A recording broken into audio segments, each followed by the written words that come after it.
శంషాబాద్ అంతర్జాతీయ ఎయిర్పోర్టు సమీపంలో చిరుత సంచారం కలకలం రేపుతోంది. ఆదివారం వేకువజామున 3:30 ప్రాంతంలో శంషాబాద్ మున్సిపాలిటీ పరిధిలోని గొల్లపల్లి వద్ద ఎయిర్పోర్టు ప్రహరీ నుంచి అది దూకినట్లు అధికారులు గుర్తించారు. చిరుత ప్రహరీ దూకుతూ ఉండగా ఫెన్సింగ్ వైర్లకు చిరుత తగలడంతో ఎయిర్పోర్టు కంట్రోల్ రూమ్ లో అలారం మోగింది. దీంతో అక్కడి భద్రతా అధికారులు అప్రమత్తమయ్యారు. సీసీ కెమెరాలను పరిశీలించగా చిరుత సంచరించినట్లు తేలింది. దానితో పాటు 2 పిల్లలు కూడా ఉన్నట్లు సమాచారం.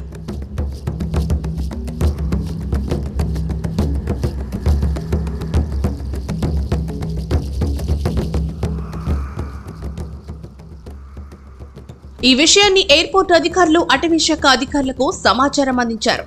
ఎయిర్పోర్టు పరిసరాల్లోకి చేరుకున్న అటవీ సిబ్బంది చిరుతను బంధించేందుకు ఏర్పాట్లు చేశారు. మరోవైపు అది చిరుతపులి కాదని అడవి పిల్లి అన్న ప్రచారం జరుగుతోంది. అది బోనులో చిక్కితే గాని చిరుతో అడవి పిల్లో నిర్ధారణ అయ్యేలా కనిపించడం లేదు. చిరుత సంచారంతో శంషాబాద్ పరిధిలో ప్రజలు అప్రమత్తంగా ఉండాలని అధికారులు హెచ్చరికలు జారీ చేశారు.